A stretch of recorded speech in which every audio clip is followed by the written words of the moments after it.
This is a publication of the Hopkins County Republican Women's Organization from February 13th, 2024.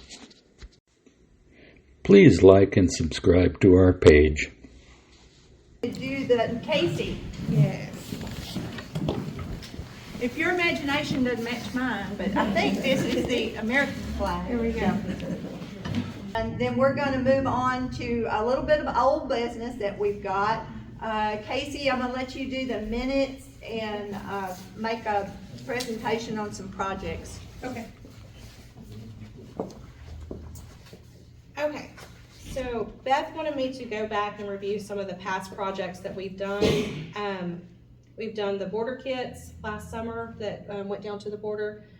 We did a baby wipe drive for Heart of Hope. We also did a canned food drive for the pantry that's here.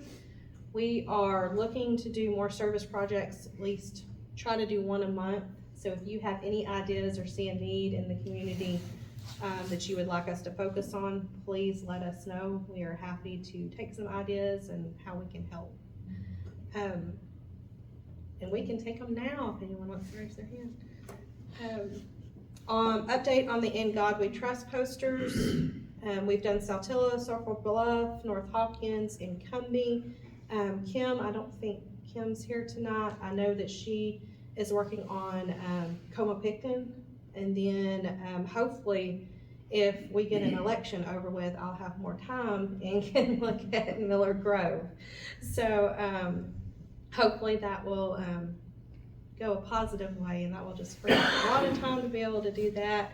And I think that is about it. So that's still ongoing. But yes, please, any ideas of how we can help serve, just let us know. Thank you, Casey. Membership, that's going to be Melanie Finley, and she's going to give you guys a little bit of update, and again, ask for volunteer hours. So for the fourth quarter last year, we had 299 volunteer hours. And just to follow up on what she had to say, the membership is very important again because it gives us a status of whether we're a small club, a medium club, and then that's what we have to compete within. Mm-hmm. And so whatever membership we've got that we could, you guys have maybe not turned yours in, I encourage you to do so because if we can have we were a medium-sized club last year. I'm thinking right now all we got is a small club. I'd at least like to get back to the medium. But if not, we'll just compete as a small club and be happy to do it. But also they're going to give whatever size club you are, how many delegates you send to the state convention, there's a possibility we could get a $1,000 grant just to go to the club. That would help fund us. So if you're thinking about joining us, it's $35 for your spouse or an associate membership. It's $25. So I encourage you. Debbie's over there. Did you bring the square? Yes, I brought it. Does it work?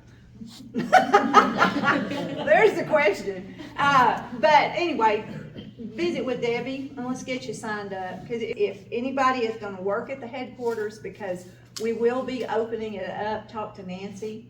Nancy's getting a list of, I don't know if she knew that or not, but she's getting a list of names that is going to, we try to make our hours flexible and not lock anybody in for long periods of time.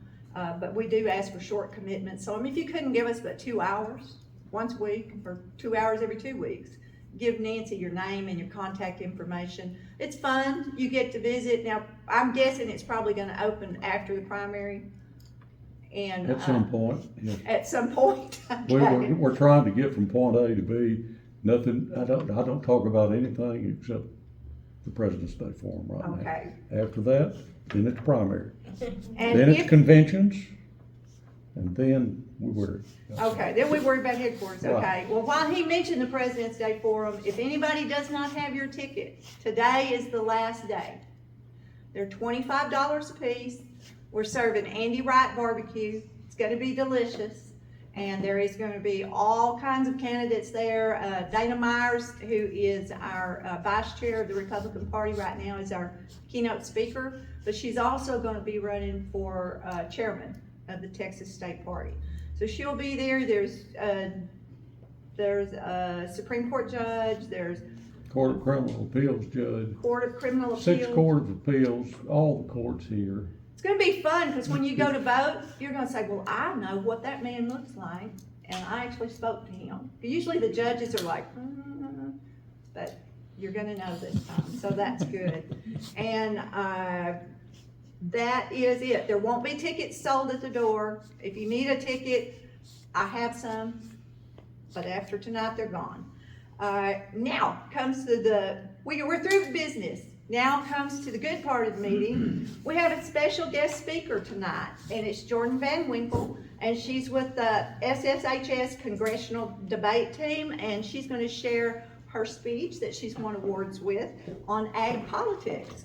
And if you think of a question at the end of her speech, she would really like to have questions, because she's going to have to answer them in competition.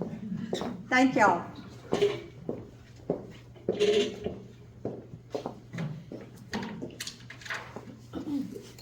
A farm boy turned war pilot.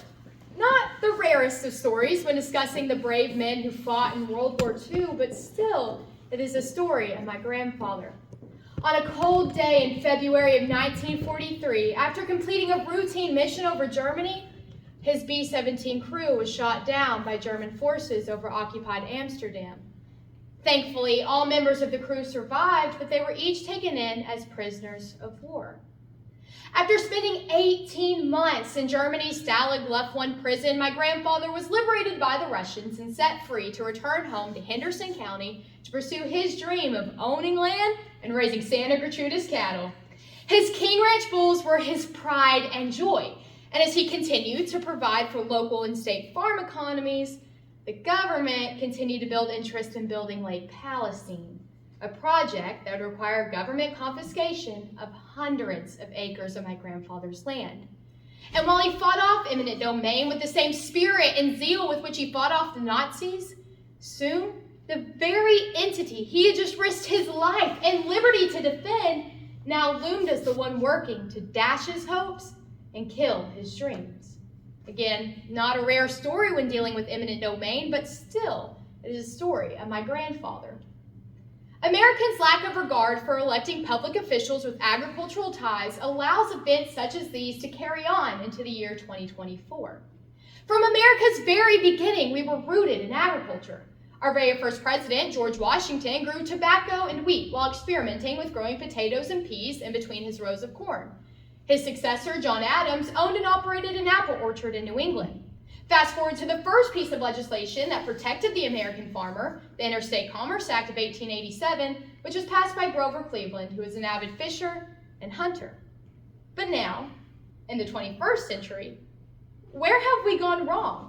How have we allowed the American government to steal millions of acres of rich farming land, or even worse, let foreign entities own it? How have we allowed the propaganda that agriculture is bad for the environment be brought to Capitol Hill's front steps? How have we allowed career politicians from the nation's most populated areas regulate how we run our meat processing facilities? And finally, is this damage irreversible, or is there something you and I can do to fix it? The consequences of voters' decisions are stronger than ever before, especially regarding land ownership, which is vital to democracy.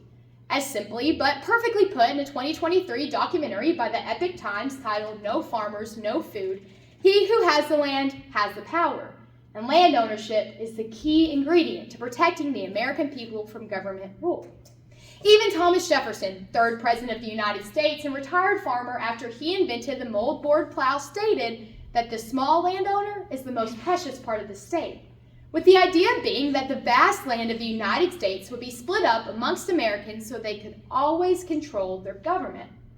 But today, 43.4 million acres of land, an amount comparable to the size of Wisconsin, is owned by foreign entities, a number which is suspected to be even higher now because the United States Department of Agriculture relies on the foreign persons themselves to report what they own, which has proven time and time again to be unreliable.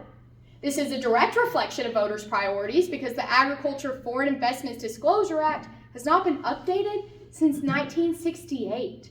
In the 56 years since the passing of this legislation, Brazil, China, Denmark, Switzerland, New Zealand, Mexico, Venezuela, and many more countries have passed laws that either ban or complicate foreign land ownership.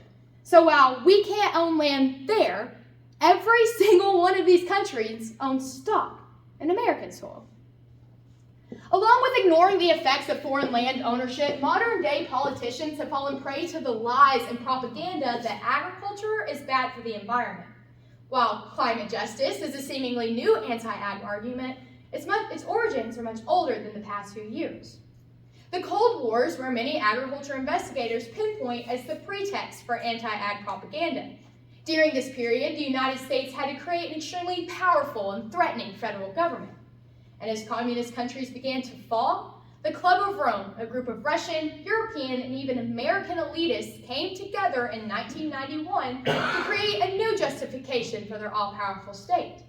During their meeting, they authored the book, The First Global Revolution, which states that in searching for a new enemy to unite us all, we came up with the idea that famine, the threat of global warming, water shortages, pollution, and the like would fit the bill, and therefore, or the United Nations releasing a statement that our natural world is severely endangered, or how about President Joe Biden declaring a code red for humanity, saying that these facts aren't coming from the elected officials, but instead the scientists, but according to the lines inside the First Global Revolution, these are the elected officials, including former U.S. Vice President Al Gore. But the corruption inside the United States ag industry does not end there, especially in regard to meat processing facilities. Under the Obama presidency, the very last horse slaughterhouse closed. To animal rights activists, this day was a reward of years of lobbying and protesting for bills that kept failing in the Senate, but to agriculturists, the president's signature on an executive order banning the funding for the inspections of these slaughterhouses was a major defeat. And while the practice of eating shoveling or horse meat in the U.S. is extremely uncommon, lawmakers failed to address many other concerns. According to the National Institute of Health, every year there's an approximate increase of 200,000 unwanted horses. And according to the Animal Health Institute, every year there's an approximate increase of 160,000 of these horses being shoved on a trailer for days at a time without food and water to be slit in the neck, hung up to die, and slaughtered for Mexican profit. Yet, interestingly enough, Mexico sends all of their horse products to the European Union for their use. So why do we allow them to unethically profit off of our products? We should be advocating for an individual who works to strengthen the ag economy, not weaken it. 2024 is not only the year of the presidential election, but for registered Texans, we will be voting on one United States Senator, all 38 members of the United States House of Representatives, members of the Texas Supreme Court, Court of Criminal Appeals, Board of Education, and many more positions.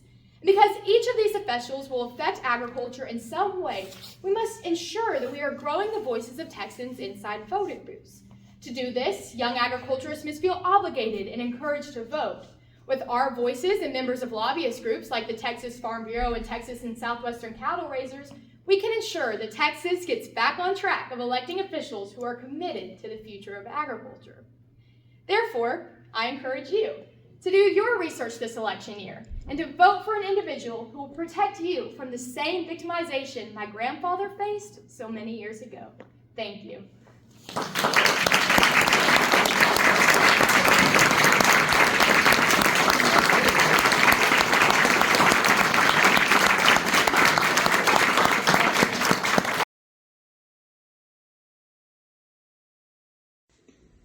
Please like and subscribe to our page.